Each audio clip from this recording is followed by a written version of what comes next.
So we don't have as many kids as we would have expected on Godparents Sunday. It had to go and dump some snow on us. But we have a fair number anyway. So I'm looking for you. So where did we leave the Israelites and Moses? Where did we leave them last week? Where were the Israelites when we last saw them? Oh, come on. They'd just gone through the bottom of the Red Sea with the walls of water on both sides, and then the water came back and drowned the Egyptians, and they were out. They were free. They were done. What happened next? Does anybody know what happens next? I'll tell you what happens next. But we're going to be sort of brief. They got out. They were free. They sang a song. They celebrated. And then they freaked out. I'm serious. Because they had lived their whole lives in Egypt. And what's Egypt like? Well, there's desert everywhere, except for right along the river. It's all green, right? Makes sense? There's plenty of grain, there's plenty of corn, there's plenty of food, there's plenty of water, except for when it turns into blood. But even there, they'd been okay. They'd had plenty to eat, plenty to drink. Everything was good. Now where are they? Well, they crossed the Red Sea, and on the other side of the Red Sea, what do you think it is? Desert. Thank you. Is there food in the desert? Is there water in the desert? So what are they doing? They're freaking out. They say to Moses, "Where did you bring us? What are you thinking?" And on the one hand, it's a reasonable question because there's like 1 million people there milling around in the desert with all their donkeys and cows and sheep and goats. No horses, I think. Just all those things. They're hungry. Now, they've got enough food for today, but what about tomorrow? What about the next day? Where are they going to anyway? This is a problem, right? So, now, at least it seems like a problem to us. Now, was it Moses that led them across the Red Sea, though? Right. What else is present that we haven't talked about yet? And how do they know God is there? Okay, the miracles, but there's something that you sort of can't ignore in the story, right? So what led them the way that they went towards the Red Sea? Right, the pillar of smoke, the pillar of fire. So they're complaining to Moses saying, "Why did you bring us here?" But Moses didn't bring them anywhere. Moses just followed God in the cloud and the fire. So there's a problem here. On the one hand, we can say, yeah, lots of people, lots of animals, not a lot of food, not a lot of water. It's a reasonable thing for them to say, "What gives, dude?" Right? On the other hand, they just were delivered from Egypt by 10 miraculous signs. Then they crossed the Red Sea because the water went sideways and didn't crash in until they had all passed. And God is standing right there, and they're complaining. So here's what's going to happen. They're going to complain. They're going to say, "Where's our food?" And God will say, "Seriously? Okay, here's some water. Moses, take your staff, strike the stone, and water will come out, and then they'll all drink." And do they stop complaining then?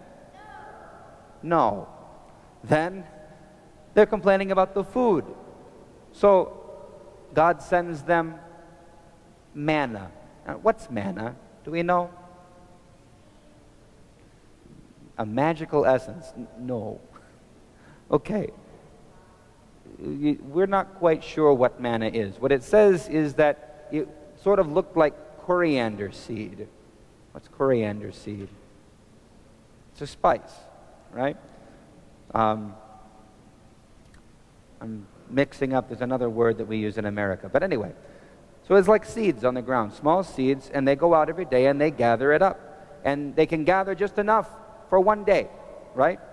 And God says, yes, they're right. You've read this, have you? Okay.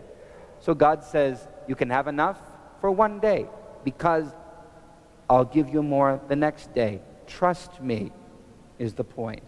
In all of this, the point that God is making is, trust me. I've got you. Yes, I know you don't have farms and food and there's no stores you can go to buy food and water. I'll take care of you. Trust me. Don't gather extra food. Don't think that you're going to gather some extra and then sell it and make some money if someone else wants to be. No. Everyone goes out and receives the gift that God gives in the manna which comes down from the ground. I've heard it said that manna just means, what is it? Which I think is cool. I hope it's true. I don't know Hebrew, so I can't say. Cool glasses. Yeah. Okay. So